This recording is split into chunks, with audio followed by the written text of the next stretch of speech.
Real football might be over, but the offseason, much like the city of New York, never sleeps. We got coaching changes, free agency, the combine, the draft, and tons more action to cover to get ready for the next NFL season. Who's going to be the next rising star? What new coach is going to have the greatest impact? What free agent is going to take your team from pretender to contender? Let us be the voice of the NFL news. As Coach Mike Dubb, the real AG Alex Givens, young RG Robert Garcia, and yours truly, Coach Defense, break down everything from the NFL offseason right here on the NFL Offseason Blitz. Let's go.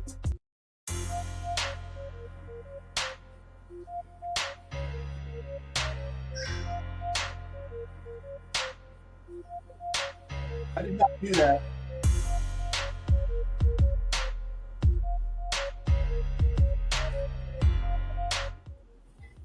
To all my heavy hitters and lockdown defenders, welcome to the NFL Offseason Blitz. I'm your host, Coach Defense. Alongside with me, you're rocking with the Lockdown Defense Sports Network.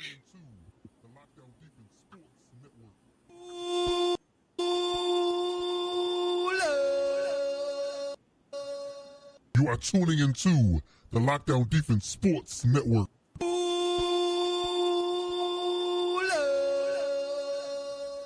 Welcome.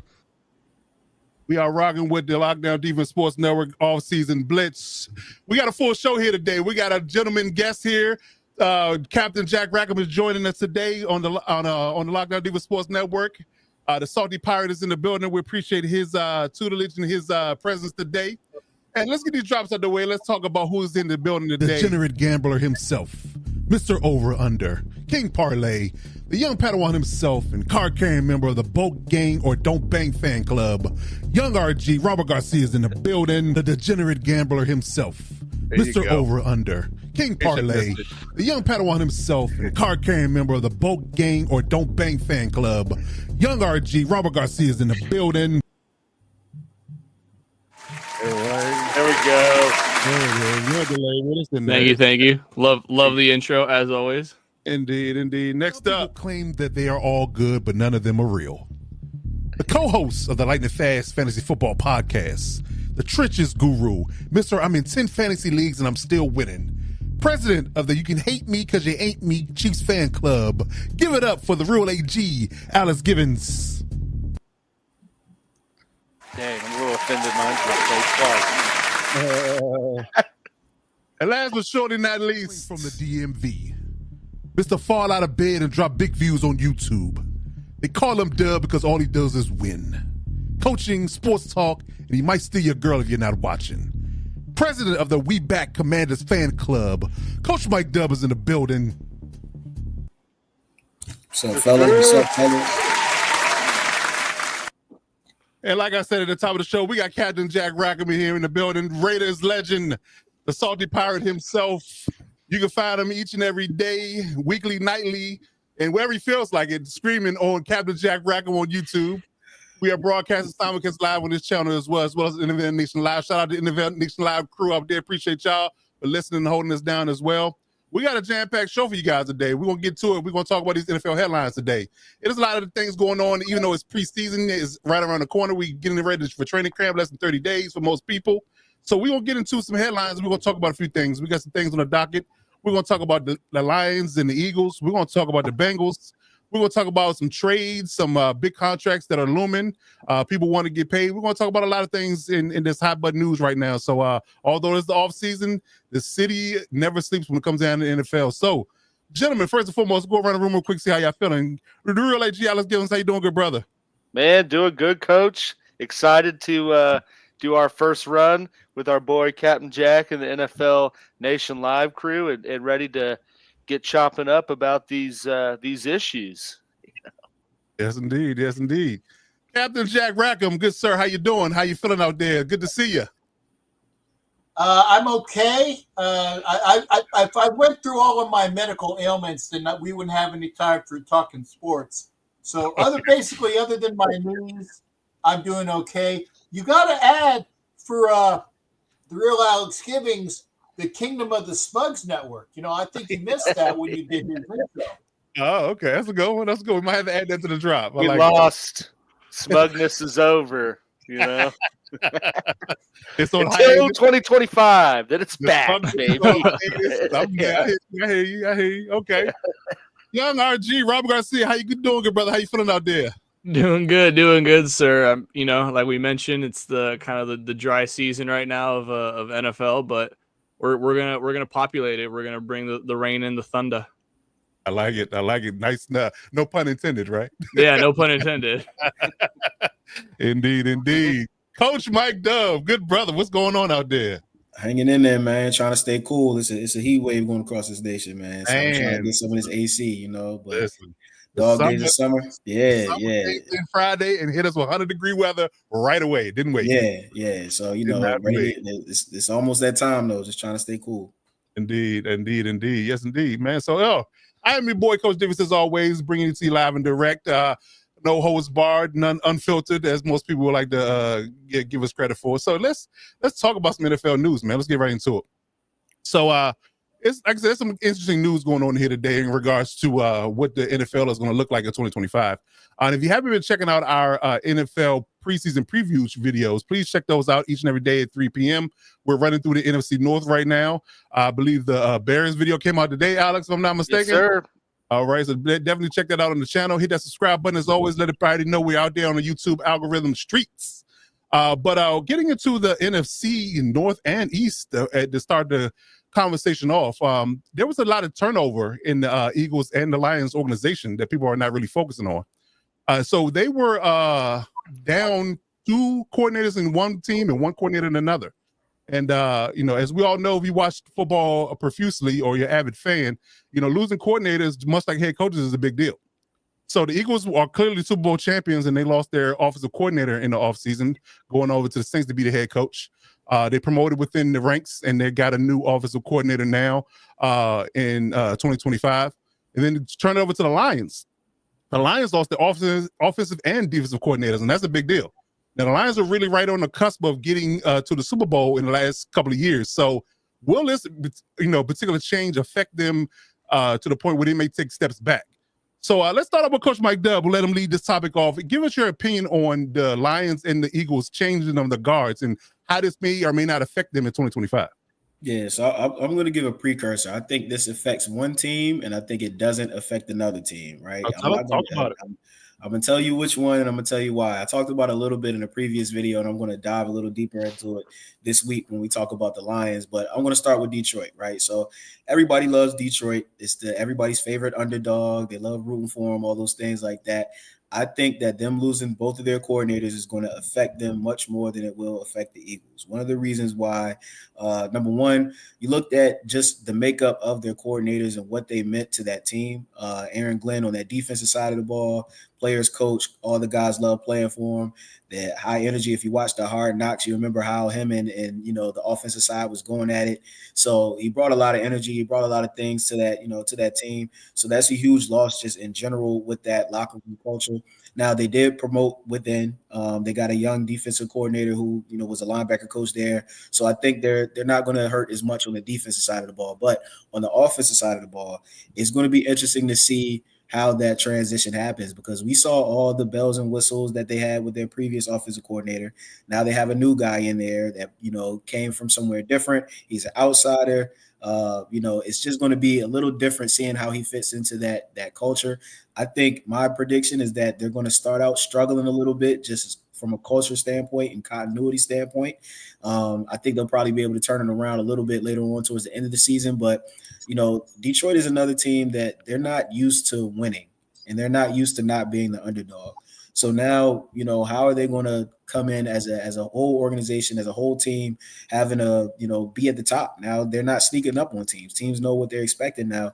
So I think it's going to be a little bit more of a transition for Detroit. Philly, on the other hand, Philly is a revolving door of, sometimes players, coaches, whatever. The system is the system in Philly. And it's actually funny. The offensive coordinator they're bringing in was their passing game coordinator. So I think that they may, lean a little bit more into their receivers, lean a little bit more into AJ and Devontae Smith, and maybe put the ball in Jalen Hurts' hands a little bit more. I don't know. But I think that it's interesting that their offensive coordinator now is more pass game oriented when they had more success in their run game. And we saw some of the rumblings about their passing game and things like that. But overall, I think Philly will be fine. They've changed coordinators before. Their defensive coordinator is still there. He was the one that made the major difference last year, and he's still there. So, Kellen Moore anytime you shake up coordinators is always going to be a little bit of adjustment period, but I definitely think it's going to affect Detroit more than Philly. I wouldn't worry too much if I'm Philly, but if it's Detroit, I think that it's going to affect them a little bit. I like it. Our resident guest, Captain Jack Rackham, do you have anything to add to the topic? Anything that you want to refute, rebut, or agree with Mike Dub on? Well, first off, don't talk about my butt. Okay, you were saying about stop that. I did add the read on the beginning of that. I didn't just talk about that. It's a late night show. Right. Hey, I am not rerun from what's happening. I'm just saying I am not rerun from what's happening. Do not talk about my butt, sir. That's all I'm sorry. saying. My apologies. And by the way, Mike Dub, where are you at, Mike Dub? What? I'm in the DC area. Where? So the DC area. Okay, good. Then I'll see you week 3. I'll see you week 3. Yep. Okay. I'm looking forward to it. No, actually, I think that Mike Dub pretty much put it on the head. Is that what's really going to hurt Detroit more than anything else is that even though they have people come inside, on the defensive side, Aaron Glenn did so much for that defense to make them gel at the right time. And they got somebody they promoted from within. The linebacker coach is basically an upgrade. They're keeping the same, or not, maybe not the same intensity, but they have the same overall groove. Okay, It's going to hurt a little bit, but they went from within. Now, when you get rid of a guy that just was everything on that offense, it was the greatest thing that Jared Goff has had in a while. Between the quarterback and then the running back play, and then even with the receivers, but he's gone. It's a double hurt, by the way, because not only does the offense get it's somebody that's from the outside coming in to changing a bunch of things, but he also goes within the division to go over to the Bears. So the Bears have been woeful for the last couple of years, but at least now the Bears have a little bit of an insight into what the Lions can do, and that's going to hurt them doubly. And as you were saying about the Eagles, they promote from within. It's basically a step up. There's going to be a little bit of a change. And I tell you, with the kid that went to the Saints, because he was in the Cowboys and then he went to the Eagles, and he's been primed for a head coaching position for a long time. So it's going to be great for him to finally get the step up that he needed. It's not going to affect Philly as much, but like I said, I won't be surprised if, and I'm not really sure who is going to be the contender that's going to be able to knock on that door. Green Bay has showed some promise. The Bears, like I said, are woeful, and the Vikings, we'll see. But the Lions are not going to be as dominant in the NFC as they have been the last several years. They kept going and rising and going and rising. They're going to take a step back a bit. So there might be somebody that can knock them off in the division, and then maybe even they can probably even knock themselves down in the playoff standings. But yeah, Philadelphia is just going to be continuing to be a dominant team, just maybe not as dominant, because Saquon's going to be asked to, your guy likes to throw a little bit more. Maybe. We'll see. If the guy is smart, the offense coordinator is smart, he shouldn't change too much of what worked last year. You have Saquon running. You got Jalen Hurts that can run and throw. And then you got the guys on the outside, and the tight ends in Philadelphia have always been a good asset for him. Don't broke what ain't, or wait. Whatever. If it's not broke, don't fix it. There you go. There you go. Okay. All right. It ain't fit. You know what I meant. I know what you meant. Whatever they said. Right. Young RG, do you have anything to add to this particular the gambit that's fresh and hot off the press? Kind of diving into the betting side of it. Take the Lions under for their win total this year. It's going to be a tough step back for them this year. Eagles have experienced something very similar to this when not last season, but 2 seasons ago, when they got blasted by the Buccaneers in the playoffs. They had lost their 2 coordinators previously after their Super Bowl loss to the Chiefs. So, it's just inevitable to take a step back after that. Obviously, the hiring from within, that's kind of what you do when you're a winning franchise. Obviously, the Chiefs have done that. The Ravens do it. Like all these cornerstone franchises will promote from within. That's kind of just what you do. Unless there's, Andy Reid is available, then, you probably go out there and make that move to sign him. But for the most part, I think, agreeing with what everybody else says, I don't think the Eagles are going to take too much of a step back. I see a little bit of one, but not anything massive.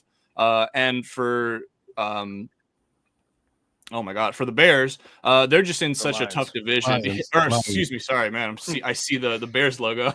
For the Lions, they're in such a tough division. 3 of those teams made the playoffs last year, and everybody's expecting the Bears to take a step forward this year. If Caleb is who he's supposed to be, they're going to take that leap forward. So it's going to be a tough division. So I just think, all in all, it'll be a small step back for the Lions, but I do think they will return to their winning ways sooner rather than later. I like it. Real AG Alice Givens, what you got on that side of the fence? Oh, a whole lot, buddy. Let me just put up my Windhurst fingers here. No, Okay. Robert kind of alluded to what I was going to push back on, talking about when the Eagles lost Steichen and Gannon after their Super Bowl loss. And people are just glossing over the fact that they hired from within, brought up Brian Johnson, and I think the linebackers coach to be, their new coordinators. And then at the end of that season, everyone's talking about, is Sirianni going to have a job? Do they need to move on from him? And what does he do? Cleans house with those guys, gets Fangio, who they hired as a consultant for the playoffs, to right the ship that didn't really work out, losing to the Bucs, and then bring in Kellen Moore. And so I think from the Eagles' perspective, obviously have a stacked roster. Some of this may be a little bitter Chiefs fan trying to hate a little more, but you look at what Kellen Moore did to rejuvenate the offense. You take that out, then it's up to Sirianni and his disciple to do better than what they did in 2024. I don't know that you could say that with the utmost confidence that it's going to not be a drastic change. And then the other side to the Lions, I do think there's going to be a step back, but I think when you compare Dan Campbell to Sirianni, I think Dan Campbell, again, just my assessment from seeing Hard Knocks and just like how he carries himself, I think he is more of the players coach that can get his team to rally behind him. So if things are going bad, I have more faith in Dan Campbell to get things right than if things are going bad in Philly, Sirianni to get things right. So, I just think people are really glossing over the fact of there was serious talks about him not having a job in 2024 because of how bad, I guess, 2023 went. And then he cleans house and gets Kellen Moore and Saquon to kind of save things. And now people are just assuming it's going to be the status quo. Okay. All right. Wait, it must be Captain on the show because I heard the word rejuvenation. I thought my brain went left. It must be Cap Baby here. I don't know. Well, I'm in your head already, Coach. I was going to say, Brian Johnson hasn't been the same since he left ACDC. Okay. Okay. Fair enough. If you don't get it, look it up. Okay. I get it. I'm not sure if all our fans get it, but I do. Like I said, if you don't get it, do your Googles. But yes, I definitely agree with you guys' assessment. I definitely think it's going to be the fact that the Eagles are so stacked. You shouldn't have, but so much of a fall off. They still got Fangio, so Divas should definitely still be stout. The long as Saquon doesn't have the Madden curse, rear his ugly head on him. He should be a year better than he was last year, with that comfortable O-line and that cushy O-line that he has. You just have to, just stay on schedule. You just don't get, too cute and too beside yourself and try to do things, out of the norm, and they should be fine, holistically. But the Lions do scare me. But the fact they lost both coordinators. The fact that they lost both coordinators is definitely a scary move. We're going to really see, was it really the coordinators driving the train and Dan was just the culture guy, or does he really have to dig in and do some coaching here and get things, going again and bring it back up to the level it was when Johnson and Glenn were there? So it'd be an interesting thing to see, but I can't wait to see exactly how good or bad they're going to be in 2025. That's for sure. That's for sure. All right, so let's move on. Let's talk about another topic, another team that's in turmoil. The Cincinnati Bengals. Oh man, my God, the Cincinnati Bengals are, turmoil is being nice. I think crisis is another word that's is generous as well in regards of the, hell S show that is front office. It's definitely a cluster over there if you get what I'm putting down. But this team in particular is at odds yet again with players. Yeah, it's like a broken record at this point. What? Right. Shemar Stewart and Trey Hendrickson, their top two edge rushers, are both at odds with the team. Both are threatening not to play if their contracts aren't resolved before the season starts. So let's talk about exactly what this whole dynamic means. And Shemar Stewart's situation to me is even more, I guess you can say, glaring than Trey Hendrickson is. I mean, we've seen people want contracts before. We haven't seen this rookie issue before. So I'm going to turn it over to the real AG, Alex Givens, to start this particular topic and talk about exactly our lawyer at hand, our resident lawyer on the network, to break down exactly what's going on with these contracts and why they're not done. Yeah, so I mean, first and foremost, as you put it, Coach, it is a giant S show in big Cincinnati. It's like they it's like the guy in the relationship did something wrong. They threw a bunch of money at their QB and wide receivers to make it seem like, hey, we're not the old Bengals, we'll pay people, and then they turn around and are doing what they always do, with arguably the side that they should be trying to invest some money in with how bad last season went. But yeah, like you said with Trey Hendrickson, I mean, that's a tale as old as time, the aging vet who is still playing pretty damn elite football. I mean, he led the NFL in sacks, I think, across the last 2 or 3 years. 2 years for sure. And he is entering, the final year of his deal and just wants to, have his future guaranteed a little bit more, which I don't blame him for what he's done. And, putting up that kind of elite numbers, you're going to want to have some guarantee past 1 year. And I think he's certainly earned that right. And I just don't get what the Bengals are doing with that. But like you said, it's a tale as old as time. So it's not like totally like WTF is going on. Right. But Shemar Stewart, from there, it's been a lot of, he said, she said, in terms of what's being reported from, the Bengals brass, from Stewart's team. But ultimately, it seems that they're trying to, set some new precedent with rookie contracts, which up to this point, I was of the impression those were pretty much already written. It just depended on where you got drafted. And you plug in the numbers and sign it and we're good.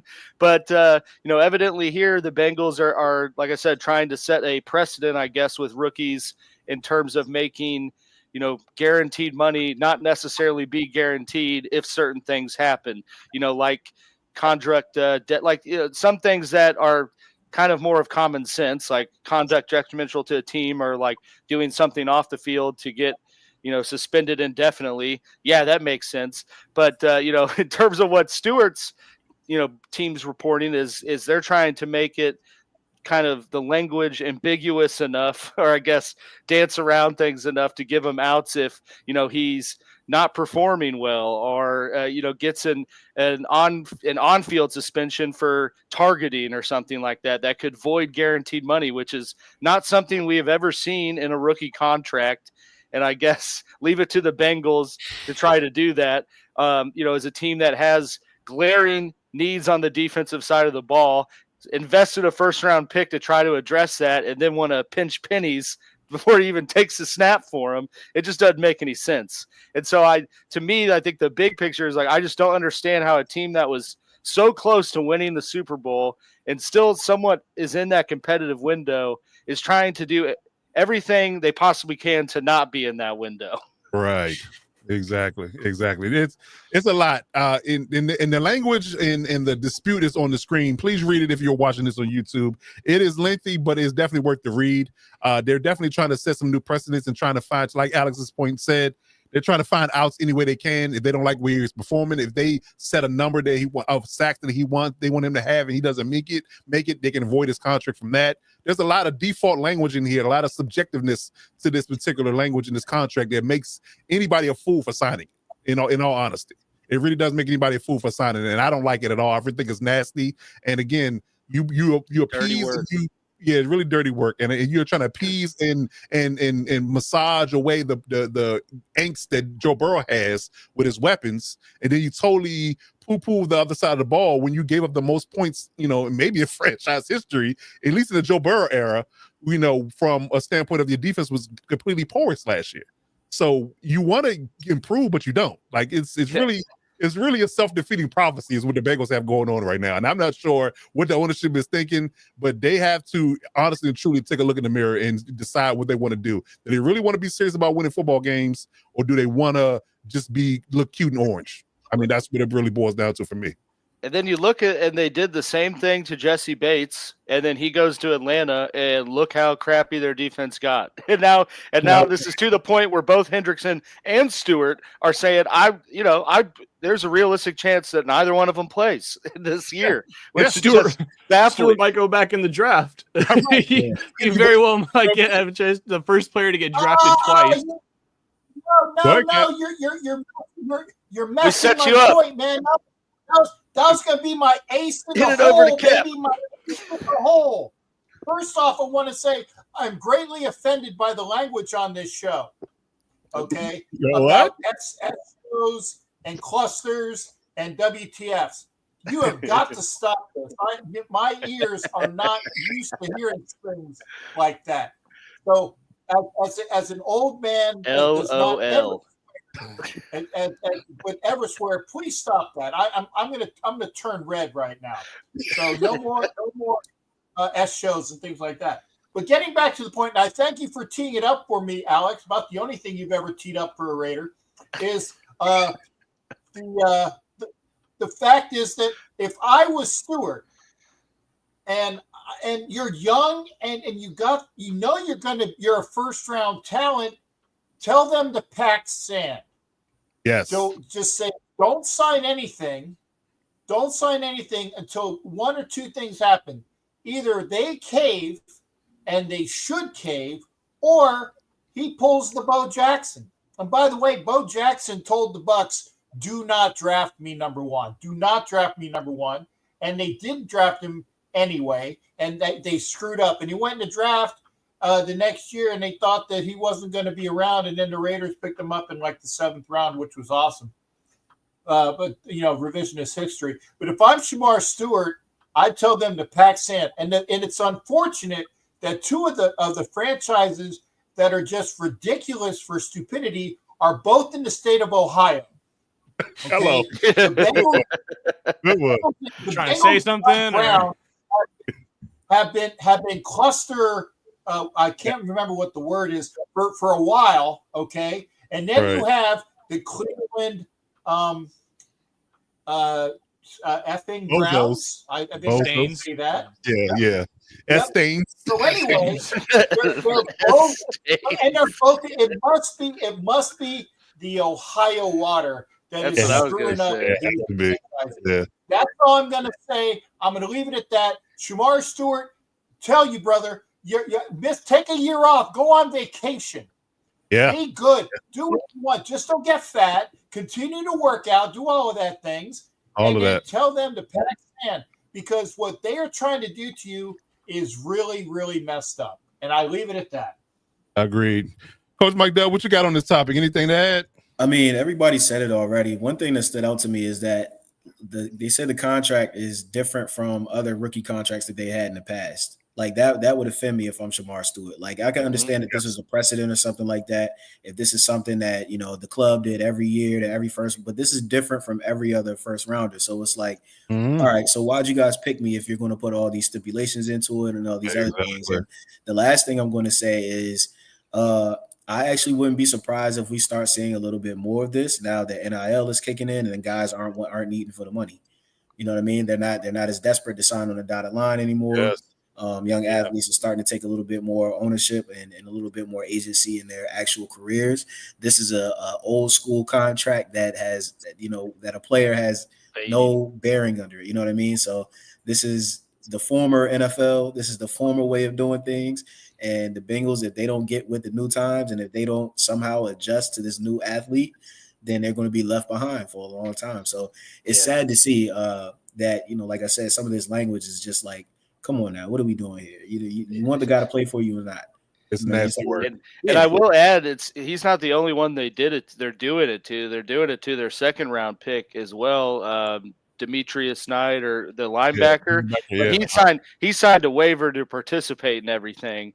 But I mean, he's in the same dispute. He hasn't signed a contract, and they're trying to do the same thing. And the other interesting thing to add is Stewart's team, like I said, he's just trying to get the same contract that Miles Murphy and Mims got. Just their last 2 first-round picks, and I think the Bengals are taking it from, well, both of those guys might be busts, so maybe we should try to recoup some guaranteed money from this guy, just because he's the victim of the times a little bit. But beggars can't be choosers, though. Beggars cannot be choosers. Oh, yeah, absolutely. I'm not saying that's just that's a right justification, but I'm sure that's part of their thinking. Yeah, right. And it's going to be interesting because if they don't have these draft picks to fill out their roster after spending all that money on that offense, what free agents are going to want to come there? Very point. You know what I mean? Like, you have to draft well, and you have to have a culture where guys want to play for you if you're going to spend all your money on your offense. So, Yeah. Indeed. Young RG, bring us home on this topic. Tell us how you feel about this. I'm gonna throw out a little kind of something that I don't want to say y'all are overlooking, but I think something that gets overlooked as a whole by us as fans. I think the Bengals making that Super Bowl in 2022 was the worst thing that could have ever happened to that franchise, because the ownership basically was just like, oh, sweet. We got a superstar QB and we got 2 bona fide wide receivers. We don't got to do anything else. And it'll just, Burrow will sell enough tickets at, in and of himself that we'll turn a hefty profit at the end of the season. And that's basically all they're looking at this as. To me, this just shows that as a franchise, you don't care about winning. You're not serious about winning, and you're not serious about actually wanting to compete in this league, because there is no way in hell. And if Shemar Stewart, and to just echo what everybody else is saying, yeah, 100%, I would go to the Bengals front office and be like, kick rocks. I'm going to go back in the draft. You know what? Because I know I'm that good. Clearly, you thought I was that good too, because you took me in the first round. So I'm going to play, and you guys just lose out on a first round pick that you desperately need. I don't need you. You need me. And that's basically, which is crazy because we've never seen that level of power from a player, but that's basically where we are. And the whole league knows it too. So it's even just, it's that much more sad to think about that. It's so blatantly obvious that just do right by the players and give them what they deserve. They got this far. They deserve this. And, unfortunately, this is why, we hear the term loser franchises. This is why the Bengals are a loser franchise right here. Loser and desperate is the words they use for those Ohio teams. If anybody, loser and desperate. Yeah. It's like the girl that's the last one in the bar at 4:00 and everybody's going home. Just saying. So we'll see how things shake out. Oh, man. I think this is nasty work by the Bengals, and this is dirty. You walk into the 2025 season with no edge rushers. Yeah, Joe Burrow's going to score 50 points a game and still probably lose half of them. That's just where I wouldn't be shocked too if, depending on how this plays out, like if the NCAA does kind of what basketball did and lets people report eligible for the draft, but then could decide to go back. Right. Because it's more money for them, so why wouldn't they do it? Why not? And they could be one of those things where you look at it from a perspective that they could, if you see where you're going to be drafted at likely and you don't like it, like, hey, as a player, I got that out. I can go back anytime I feel like it. I'm just going to go back and play one more year in college and protect myself. That kind of thing. Make millions. They'll make millions. Alex, you made a good point. And as a lawyer, I would not only would I tell the Bengals to kick rocks, but I would also sue the Bengals or something like that in order to go back to pick up NIL money, or say that if he had, let's say he had a year of eligibility, I would say, hey, they're doing this to me. I'm suing this. I want to make myself eligible for, and basically franchise himself to the best available college team if he wants to do that. And that would be a real precedent, because the Bengals are not only screwing themselves, they might open up a Pandora's box of like the old Jewish guy in the movie, aha, don't do that. Somebody like that. I have a feeling if it got to that point, Goodell would pick up the phone and say, "Pay him the money." No, yeah. What the F are you doing? Recouping IL money here. Emergency owners meeting, like, hey, right now. Pay the goddamn guy. We're getting a call from the banker. It's everybody just call the silence and let's talk this out right now. Call the silence. Let's go. Okay, good stuff. But yeah, I think we're all in agreement that the Bengals are idiots. So we'll just move on. We already knew that. They're just They're just affirming it further. Right. Just stamp it. Just really stamp it for everybody involved. Indeed. Okay. All right. So moving on to another topic. Let's talk about contract wars. So TJ Watt is looking for a new deal as well, much like Trey Hendrickson. It's like an AFC North thing. They're just trying to outdo each other for ineptness, I guess we could say. So then Terry McLaurin, Coach Mike Dub's favorite receiver right now, is looking for a new deal on his last year. And Jalen Ramsey is at odds with the Miami Dolphins in regards to where they settle with him being traded. He has a hefty contract on top of his ability to be traded. So where does this all end? How does this contract war all play out? Young RG, please lead this topic and tell us exactly how you feel about these particular organizations and how these things will play out in 2025 for these three gentlemen. So it's a bit of a lot of differences between these three franchises here. You got, one cornerstone, legendary franchise in the Steelers. You got one once perhaps legendary franchise in the Dolphins. And I use that term loosely. I think Dan Marino was really the magic of that team. But they were at one point the hottest team in the league. And the Commanders, no offense, coach, but it's up until from last season, it was a real rough go of it there for a while. Yeah, we just want to erase the Daniel Snyder years. Let's just do that. So I don't even, I wasn't going to mention his name, he who should not be named, but, okay, we'll use it for now. A good one. Hey, so here we are, but, a lot more positive last season. So we'll just look on that and try to build off that. So we'll go ahead and start in Washington. Scary Terry is looking for a new deal. Now, obviously, this is sort of what happens. He just got his last deal was in 2022, I believe. And now after having this very successful season, this is typically what happens. Players start to be like, hey, I'm worth a little bit more. I'm a big reason why we're winning. I should get paid a little bit more. And you know what? I normally, as for wide receivers who are on the opposite side of 30, I typically am like, don't pay him. Obviously, Keenan Allen and the Chargers felt the same way with Keenan Allen. They didn't want to give him any more money, so they let him walk. I think for your young QB, the fact that you still have him on a rookie deal, I am okay with giving McLaurin this extension. Just because, when was the last time? Well, it was Big Ben. We've seen a rookie QB take a team to a conference championship game.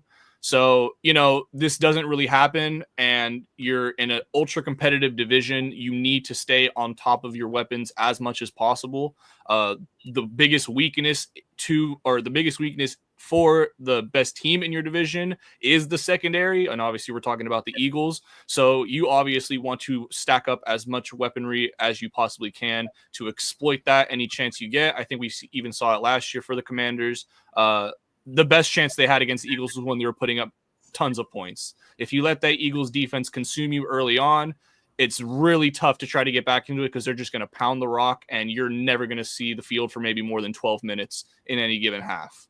So I think this is a no-brainer for the Commanders. The only thing is I've seen rumors that he is asking for a lot more than what the going rate kind of is for receivers right now. I think the projections were they wanted to give him somewhere between 30 and 31 mil per year. He's looking at like 35, 37 per year. And now that's absolutely outrageous. I'm not giving that to a wide receiver, like I mentioned, on the worst side of 30. So, take that for what you will. I would love for them to re-sign him, but not at that price. So this one is kind of left in limbo. There's two right answers. Obviously, yes, you need to re-sign him and he should be re-signed, but not for that number. It needs to be the right number. We see it every year. Wide receivers can just fall out of the first, second, and then wide receivers fall out of the 4th, 5th, 6th, 7th round, and obviously we see the ones come out of the 1st and 2nd that produce right away, the Malik Neighbors, the Brian Thomas Jr.'s. So there is talent to be had in the draft, and you can, at that position especially, but just somebody that already has that rapport with Daniels, you want to keep around. You want to see what you can do while you have JD under this rookie deal. So yeah, kind of a half and half there. I apologize for that, but this one was a little bit more funky than the rest of them.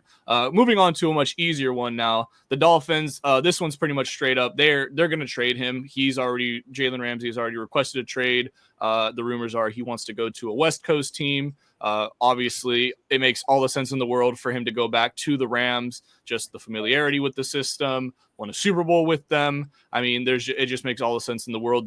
They're a team that is ready to compete now. Dolphins wouldn't mind sending him over because they're on the NFC, so you get him out of the conference entirely. So it just makes sense all the way around. I think this one gets solved sooner rather than later.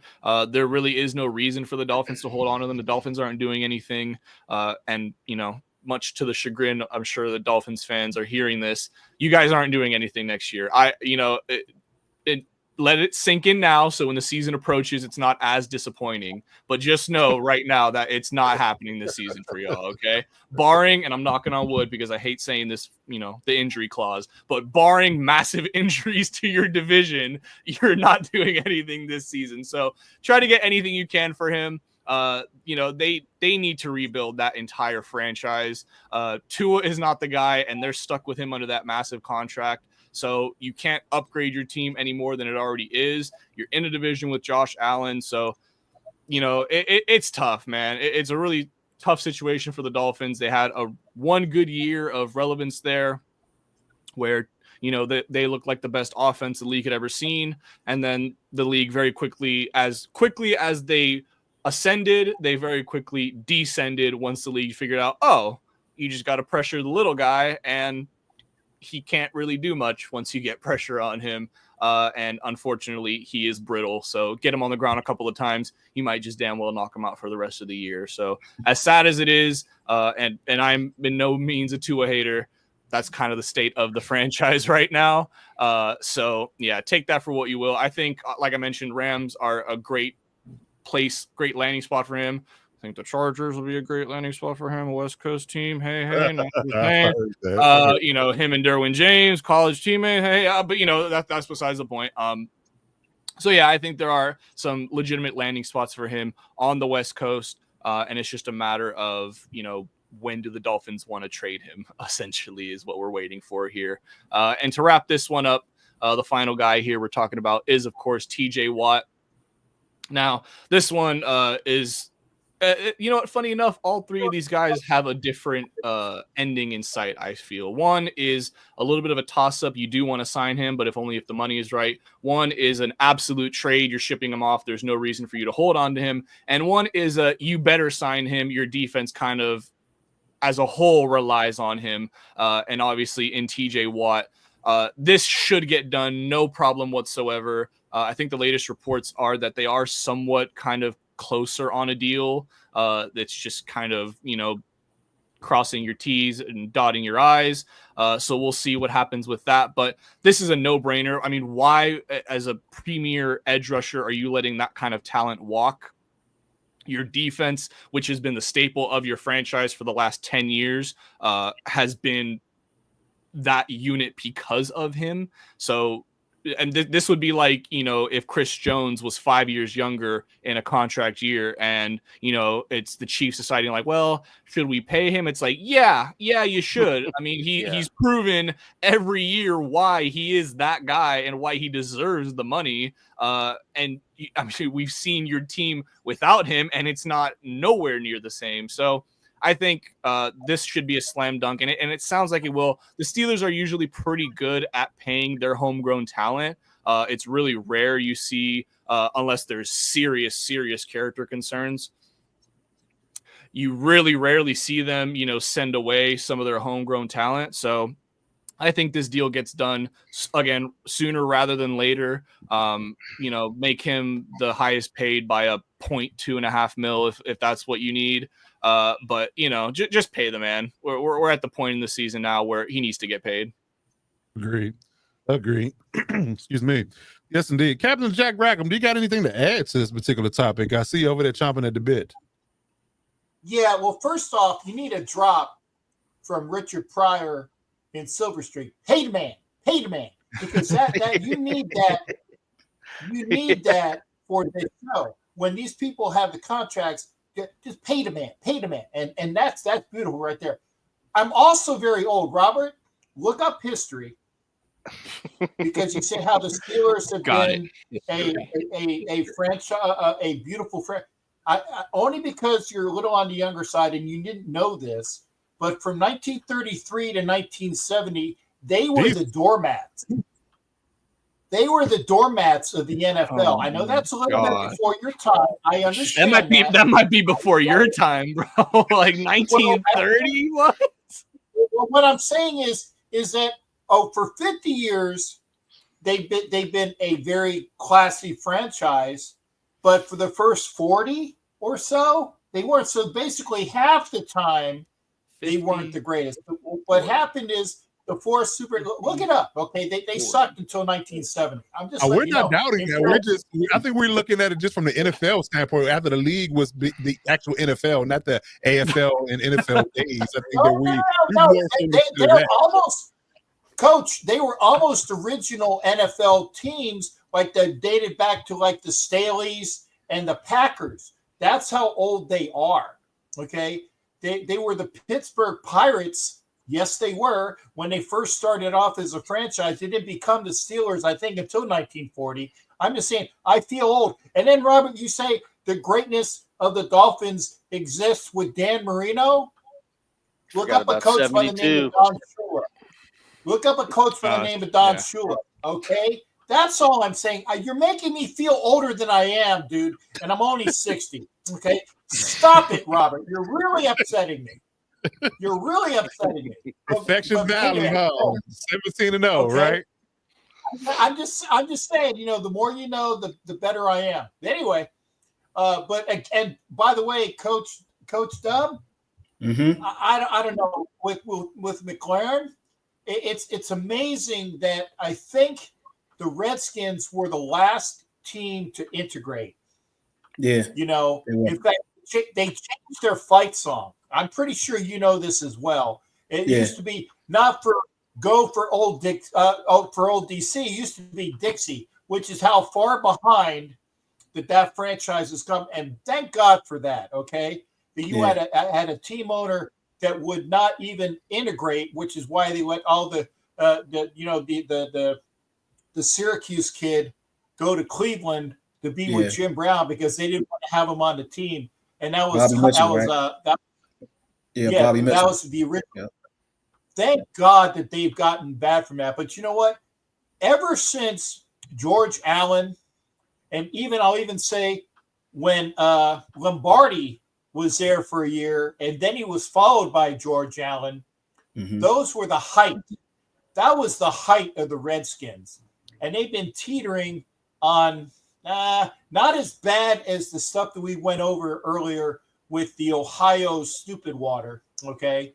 But stupid water. I'm just saying, you know, they want to do something. I was very happy to see that and damn it, I know they're the Commanders. I know they're the Commanders. I don't know how you feel about the fact that to me they're always the Redskins, just like the Chargers are always San Diego, even though that they started their first year in Los Angeles. I'm just saying there are things that just go with the flow, right? Yeah. And I think that's synonymous with how the Steelers have been for the last 50 years. The last 50 years has been pretty good run. So the 30s, 40s, and 50s weren't all that great. But I think most people that watch the show would argue that they've been a model of success and stability for the last 50 years. I'm old. I'm just saying. I like different history. Okay. Yeah, I get it. I get it. Okay. All right. I'm old. I get it. But when you say that the first off, Jalen Ramsey is probably going to go to the West Coast. I think he's going to go to the Rams because I don't know if the Chargers. I said Chargers, Coach. I said Chargers. I don't know if the Chargers want to overpay for another cornerback. Yeah, but putting Ramsey with his shipmate from FSU would be great, but I don't know whether they want to invest all of that money. I'm not sure. McLaurin should get a contract, but it's one of those don't overpay him, but do pay. Well, TJ Watt, pay the man. He has been the epitome of what's been keeping that defense together for years. You know, everybody feeds off of TJ Watt. He is that guy that's on the centerpiece, the mantle, the one that you put up high.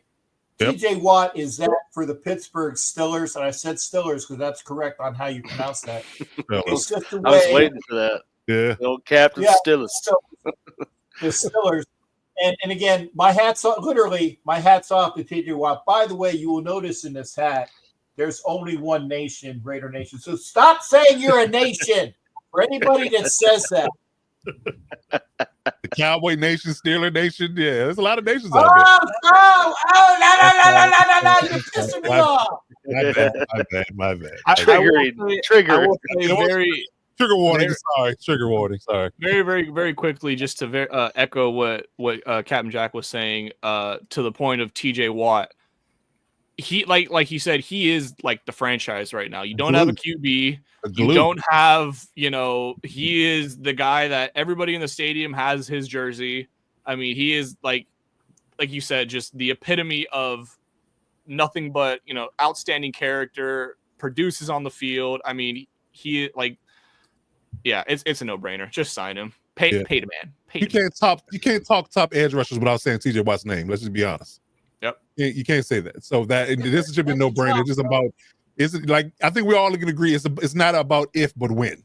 That's really what it should boil down to. Yes, but get that Richard Pryor drop. Get that Richard Pryor. I'm gonna look it up. I'm gonna look it up because I like that. Pay the man. I like that. Coach Mike Dub, you got anything fresh to add on this particular topic? No, I mean I think Terry gets paid. Number one, well, there are a few reasons why he gets paid. First and foremost. I don't think we want to be looked at. We want to separate ourselves from the previous regime as much as possible, which means we don't want to be looked at as the same way we were just talking about the Bengals. We don't want to be in those conversations. So We're heading in the right direction. Whatever our guys want, especially guys that produce, you'll get it. All right. This is the perfect time to ask for it. It's the perfect trajectory, new ownership. Like let's get this thing right. And then, I think Robert mentioned it before, we got a rookie deal right now with our quarterback. So why not load him up with everything that he needs, give him all the tools he needs to be successful. So we might be playing hardball a little bit. That's just the name of the game. I guarantee you by week 1, he'll be there, probably even before. Not worried about it. I agree 100%. Ramsey, it's just a foregone, any day now I'm looking for the notification to see where he goes. Right. I think all of us are. And same thing with TJ Watt. I think it's pretty clear there that I think they need something consistent in Pittsburgh that they can hang their hat on. Yeah. Because everything else that's happened in this offseason has been everything but that. So probably for the most consistent franchise, arguably in the last 30 years in the league, we're seeing a lot of inconsistency. So I think TJ Watt is the guy that they need to go back to solidifying the Steelers that we know them to be. So pretty much agreeing with everybody. Okay. Real AG, bring us home on this topic. How you feel about this particular set of circumstances? I'm just saying Aaron Rodgers can help the Steelers lose another Super Bowl just like he did the first time. He could. He very well could. You're right. Good job. Indeed.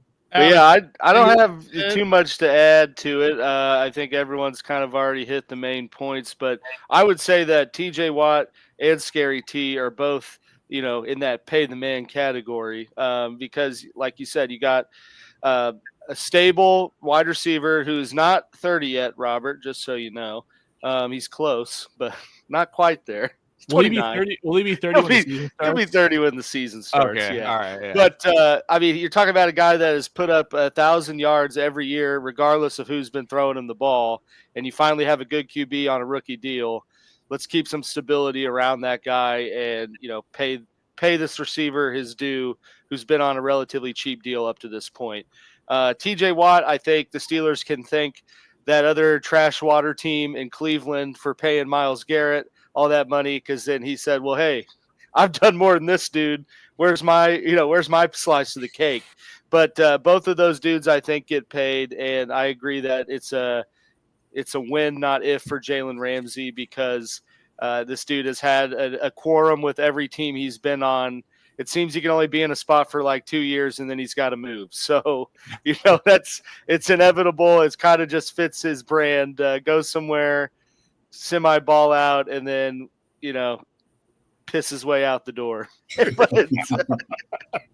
but yeah, I kind of agree with everyone that I think we see TJ and Scary T get paid and Ramsey go somewhere. And if I'm a Chargers fan, I don't really want that dude, because he's going to come for 1 year, maybe 2, and then blow up internally in the locker room to get his way out somewhere.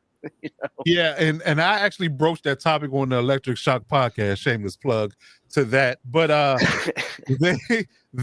don't want Jalen Ramsey, I'll be honest. I would have took Jalen Ramsey 2 or 3 years ago, maybe before he went to Miami. I would have taken him then. I would have taken him over that debacle that was JC Jackson for sure. I would have traded him in a heartbeat for that. But now at this particular moment in time, no. I think he disrupts the chemistry in the locker room. I think he's going to make a lot of noise. Yes, everybody likes the dream team of him and Derwin and all that good jazz, but what are you going to do with the guys you have that you're developing? You're going to stymie them and make them take a step back by not allowing them to be on the field, because he, with his price tag, has to be on the field at some point, either safety corner somewhere, and he's going to demand that. He's going to be loud about it. So I don't think the type of culture you're trying to build in LA with Harbaugh that you want that type of disruption in your locker room, personally. No. Now, I will say that if Josh Harris's group decides they don't want to pay Terry because he's about to be 30, I will take him. Y'all can have Quentin Johnson in the draft pick. Thanks. Quentin Johnson. Hey, you got Debo. We'll take him. Appreciate You got Eddie Lacy at wide receiver. Oh, no. So yeah, if they just want to get froggy, say they want to put their flag in the sand and say they don't want to pay him, he'll be walking in LA. I'll drive out there myself. He lives out here with us. I'll drive him to LA myself. I'll do that. You're gonna give him a ride from the DMV to LA. I'll buy his plane ticket. He got to do all this. Coach, don't give me hope, man. Don't do that. I'll take him. Him and Ladd McConkey sounds like a great combo. I'm just saying. Well, let's say in the words of Nick Saban, it's not happening. So quit asking. I like that. Indeed. But yeah, we'll see how things shake out. But I do agree that TJ Watt should absolutely positively pay TJ Watt whatever he wants, whatever he desires. Jalen Ramsey, go over the Rams and then disrupt that locker room, please, and keep it away from us in Charger land. And Terry, if you want to be a Charger, sure, but if not, definitely stay in Washington and get paid. And definitely get paid. So yeah, that's funny. Chargers are injury away from Mike Dub could tell us about St. Juice. Y'all are injury away from St. Juice. Get Ramsey now. Like now. And then also, if I'm the Rams, like, why would I want to bring him back when he just blew up internally to get out of there? Exactly. On Ramsey. Exactly. So, now, fun fact about his contract before we leave this. His contract is actually quite interesting because based upon a post June 1 trade, he actually is only a $9 million cap hit for the team getting him. And he will be, there's no guaranteed money in his contract after 2025. So it's actually not as bad as it seems in regards to trading for him. This is a question of what the Dolphins want in compensation. This is probably the only sticking point in this particular conversation right now. So we'll see. Give you a fifth. Right, I would say 6. He's 30. He's 31 actually. So yeah, I'll give him a 6, but that's just me. for 2 years of rental, I to give for a chance to get Damn, he heart is 30. and skill to develop a bit, I would Damn. Yeah. So in other words, 2 of these guys pay him. Pay the man. And Jalen Ramsey, I don't know. Yeah. Jalen Ramsey, get out. As you see what Captain Jack is doing, pay the man. Pay the man, pay the man, pay the man. Okay. All right, so wrap the show up. Let's talk about some franchise-changing moves. There's some guys that have signed here at post-June 1 after the draft, and they've come in and joined the teams for mini camps and OTAs, and there are some hot-button names. There are some household names in certain regards to what their career has been up to this point. So to bring this home, let's talk about the franchise-changing moves in regards to Nick Chubb, J.K. Dobbins, and Jaire Alexander. Nick Chubb went to the Texans, adding to that running back room, which is amazing. J.K. Dobbins going to Denver to add to that room with him and R.J. Harvey. Interesting thing about that because the Broncos don't like to run the ball, but it might be me hating. I don't know. But Jaire Alexander going to the Ravens seems like a game-changing move. So, Captain, I'd like to get your take on this particular one first. Let's talk about these particular gentlemen. Tell me what in this particular trio really has your mind wondering whether it'll work or not. You basically said it. Jaire Alexander going to the Ravens makes that defense that much better. I mean, that's just an extra piece. He can play corner and safety if he can't play one, he can play the other. His problem is not always been, but as of late, is how many games are you going to get out of him? Same thing with Nick Chubb. Nick Chubb going to the Texans is fantastic as well. It's just a matter of what you're going to do for it. And Dobbins going to the Broncos makes that running game a lot more palatable for Sean Payton. And the fact is that, and I tell you, it's one of those things where you go intra-division. I tell you, for Charger fans, you don't want to see that gentleman in the backfield when they're playing you, because that's one of those games. And I'll tell you what, the real Givens knows this as well. When Marcus Allen used to play the Raiders when he was a Chief, man, it was bad news. It was bad news bears type of thing, where he would just run over the Raiders just for the way to just say, look at what I'm doing in these colors. And Dobbins going to the Broncos against the Chargers on that game, providing he's healthy, mind you, that's the big theme.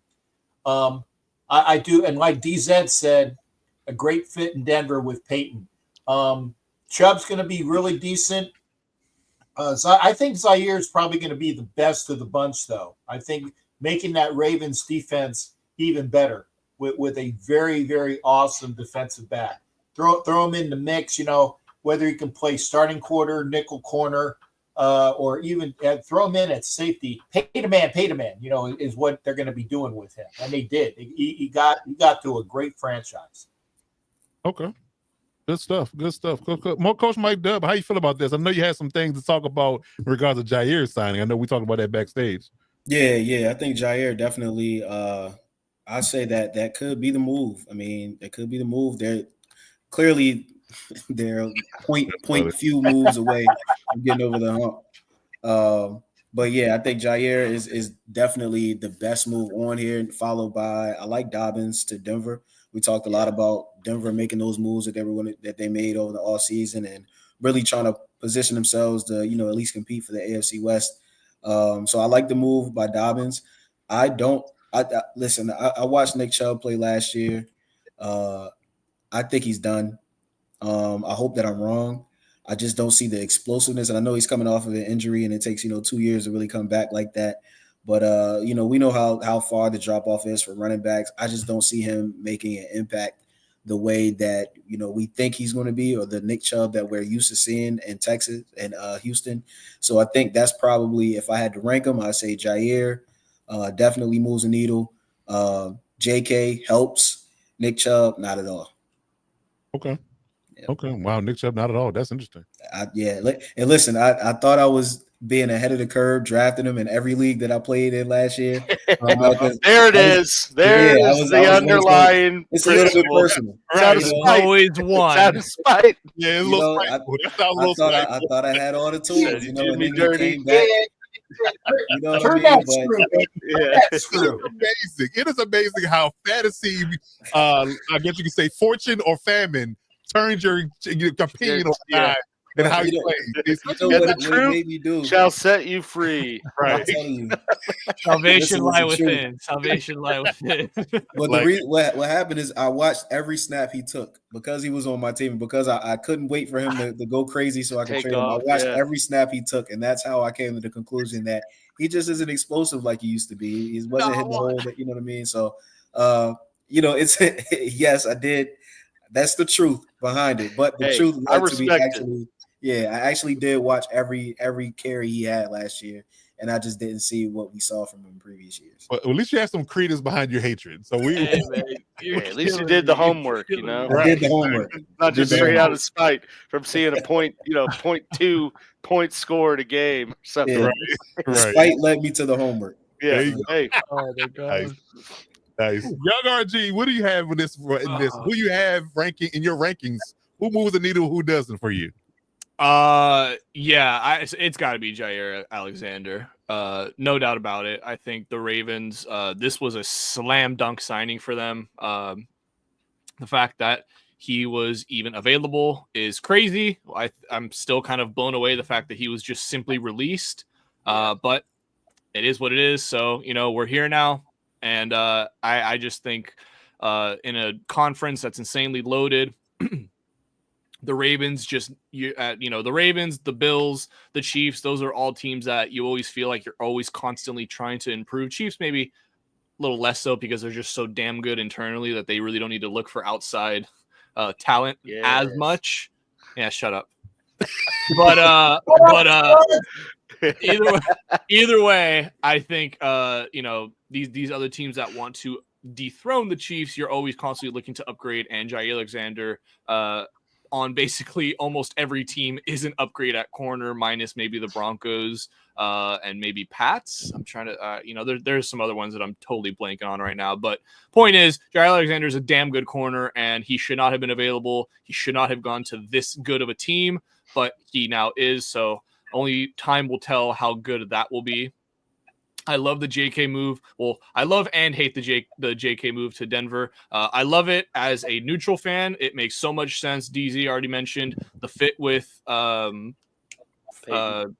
Thank you. Sean. I don't know why I was trying to say Sean, but yeah, Sean Payton. You guys are buddies. It just makes all the sense in the world. And I think they drafted was it Judkins? RJ Harvey, I'm sorry. Oh my God, yeah. So many damn running backs went in this draft, I can't even remember. But yeah, they took RJ Harvey in the later rounds. Jesus. Oh man. God, Tillery, that's a name. How about that? But yeah, so I think hey. That's right. I forgot he was a Raider. Man's about to collect the Infinity Gauntlet of AFC West jerseys for himself. Right. Oh, that's crazy. I tell you what, the best hit that Jerry Tillery ever made as a Raider was going after your boy on Herbert. Yeah, I know. I had a feeling you were bringing that one up. A late hit. Yeah, the late hit. But yeah, so I just think it made all the sense in the world for him to go there. Obviously, the Chargers were never going to re-sign him, given the fact that they signed Najee and drafted Hampton. So he was never going to be running back 3 on this roster. There at Denver, he very well could compete for the starting role. So yeah, I thought that was a great signing for them. Nick Chubb, yeah, I love Nick Chubb. I absolutely hate this move because the Texans O-line is dumpster fire, and I would not be surprised if it's ranked bottom 3 come end of the year.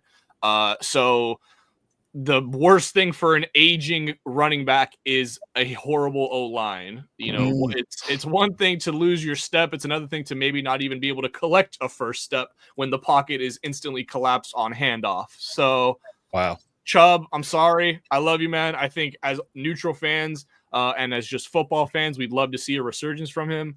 I just don't see it happening.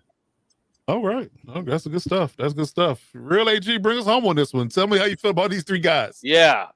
So I'm pretty much right in line with Mike Dubb and Young RG on sort of the rankings of them. I may be a little more optimistic on Chubb than some, but first and foremost, I think it is just absolutely sickening as a Chiefs fan that Jaire Alexander went to the Baltimore Ravens.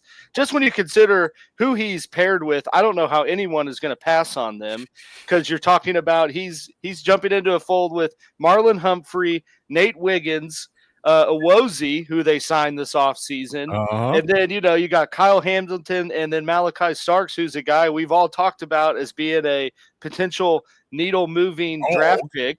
I mean, it's just absolutely absurd to think, how is anyone going to have an effective, passing offense against that secondary without Jaire? And then you add him in, that is certain. I mean, it's going to make it damn near impossible. So I think that first and foremost, that is the most franchise-changing move. And with RG on this one, I can't believe the Packers didn't trade him somewhere and just were like, F it, get out of here. Give me a seventh. Give me something. Get something back. Yeah. Send him someplace out of spite, Send him to Jacksonville.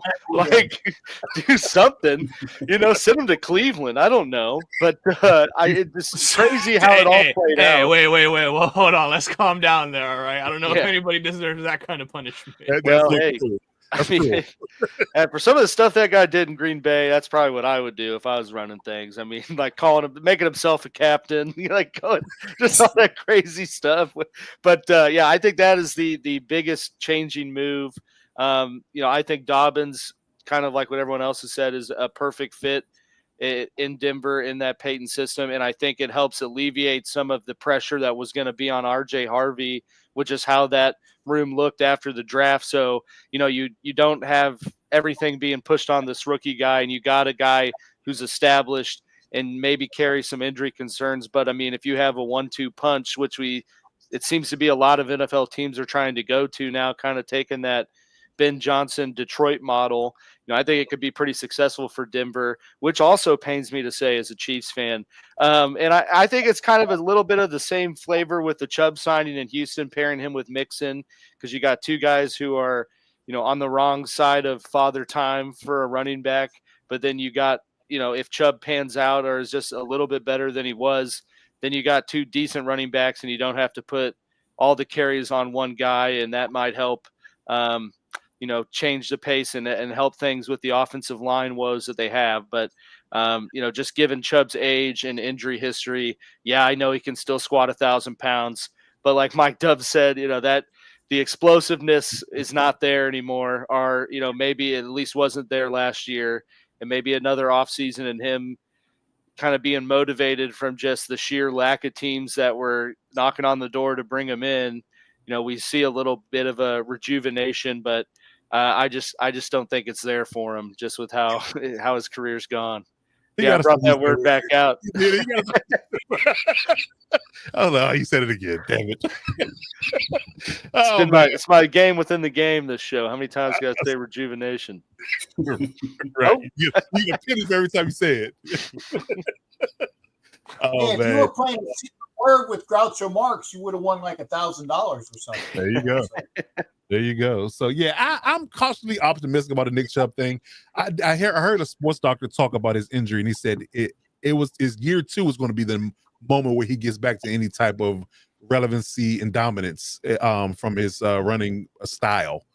So hopefully year 2 in building strength back in those legs would hopefully allow for him to not only be fresh and ready and get more back to the Nick Chubb of old, but he doesn't have to do the entire lion's share of the work when it comes down to what he's doing in Houston, because he has Joe Mixon, he has Dameon Pierce there. So I got a 3-headed monster there that you don't have to basically shoulder all the carries on your own. So there could be a situation where it does work out. I think the Texans are interesting because they have a combination of O-linemen that it's like they got a bunch of good interior ones. They got one good tackle.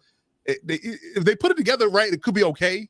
But if they don't put it together right, it could be a disaster. So it just all really just depends on how the O-line deploys come week 1 and who they roll out there, who's healthy, who they roll out in when the games start to matter, will determine whether or not they have any success throwing or running, in all honesty, because I think that they have all the talent in the world. They got great receiving core. They got 3 good running backs. You got a great quarterback. You got a stellar defense. I mean, it's literally all right there ahead of you. The O-line is going to be the determining factor whether or not they're good or not.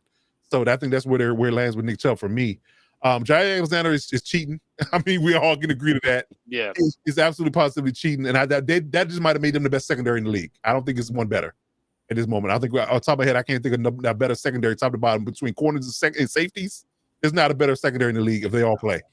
I think the Broncos, ironically, rival it a little because they drafted Jaire Barron in the first round with Andy Ufunga in free agency. So you got added to that already stellar defense. So I think they're going to be good as well. About cussing with Ufunga. I mean, come on, man. That's blatant. Yes, indeed. So yeah, but I think clear cut the Ravens are going to be the cream of the crop when it comes to pass defense in this league. If they can get a pass rush finally at some facet when Mike Green and the guys they already have in house, they're going to be a problem. That's for sure. Now the J.K. Dobbins move, again, his health is always a consideration, but if they can split carries with him and RJ Harvey, I think the Broncos are sneaky. And I think Raiders fans, Chiefs fans, and Chargers fans all should be looking over our shoulder thinking Broncos actually going to be good this year. I think just going to be honest about it. As an NFL analyst, I think we can all agree that they're going to be good. This division's going to be good this year. They're already good. I think they're going to win the West, Cap? Yeah, I think they're going to win the West. You heard it here first. Captain Jack Rackham thinks the Broncos are going to win. Yeah. Breaking news. Okay. I've said it on my show a couple different times. So it's breaking here. But I do think that the Broncos win the AFC West this year. There you go. Okay, you heard it here first. You heard it on the Lockdown Diva Sports Network here and Captain Jack Rackham's voice and voice alone, because the I guess you can say because the other fans are in the room here. I think that the opinions of Captain Jack Rackham aren't necessarily the opinions of the whole network. So everyone's entitled to one. Yeah, but it's not far fetched though. We can't argue that it's not far fetched. It's possible, and I think it all depends on what Bo Nix does in year 2. I think it ultimately depends on what the Chiefs do, and then that's kind of how it's going to be until the Chiefs lose the division. You know, when a team runs the division for so long, and the Patriots can attest to this. You know, I'm sure Bills fans, Jets fans, Dolphins fans said the same thing every year when Brady was there. This is the year we can do it. This is the year we break through. It's, until it happens, this division will be a dogfight though. Absolutely. 100%. No quarrel for me on that. This division, I mean, I project everyone to go 3-3. Like, I would not be shocked one bit if every single team in that division split every single division game and just went clean 500 across the board for all 4 teams. Not a bad take. But Robert is right, though. In the words of Ric Flair. Man, you got to beat the man, baby. And right now, I am the man. There you have it. There you have it. So, yeah. I like that. Hey, like I said, add pay to man to that, and you're in there. We're good to go. All right. I want everybody to know that was not pre-discussed. That was totally on the fly. So that just goes to show. 10 out of 10 on the production skills there. Indeed. All right. So yes, indeed. That is going to wrap up our show for this week, this month. And June is out of here like it has somewhere to be. So we're about to hit July. Training camp is around the corner. If you're looking for the gang, the Hit Squad, the socials are on the screen here. If you watch this on YouTube, Facebook, Twitter Live, wherever you're watching this from, hit those guys up. If you have questions about their teams, about NFL analysts, questions in general, please hit those guys up. If you're looking for the Lockdown Diva Sports Network in its entirety, as always, hit that subscribe button and let the algorithm know we're booming out here in the streets. We're doing big things. Please hit that subscribe button. It is free to do. Please drop us a line if you're looking for us on any social media platform. If you want to ask general questions about the network, or if you're old school, you want to send us an email. We're well within your rights to do that as well. Yes, indeed. So, give your real address. It's snail mail. You got to go there. Give your address. We got a PO box. We're in the works. There you go. We got a virtual office. Carrier pigeon. PO box. There you go. It up once a month. Indeed. So any final words from the panel before we get out of here? Any final words? Captain Jack Rackelman, it's been a blast to have you here today. Yes, sir. Yes, sir. And we appreciate you coming through, and we'd love to have you in the future. Any final takes, any final things you want to get off, as far as your takes are concerned? Watch that. Talking about getting off. I said watch your mouth. Okay? And I've been the clean one tonight. Yeah, I've been the clean one tonight. It's just your aura, Cap. It brings it out of people. I don't know what it is. You just badly influence people's thinking. That's all I can say. I still can't get the rejuvenation word out of my head. Alex said it twice already. I just can't get it out of my head. Rejuvenated? Talk about rejuvenation? The next person to say shenanigans, I'm pistol whipping. Hey, Farva, what's that place you like? I like the shenanigans. It was fun, and I will plan to be here as often as possible.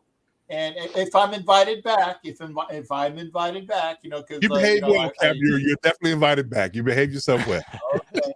So, in the immortal words of John Lennon, I'd like to thank you on behalf of the band. I hope we pass the audition. That get back. 1970.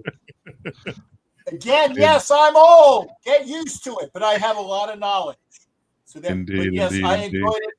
I enjoyed it, Alex. Good seeing you, Robert. And Coach Mike, great to meet you as well in here. I will see you week 3.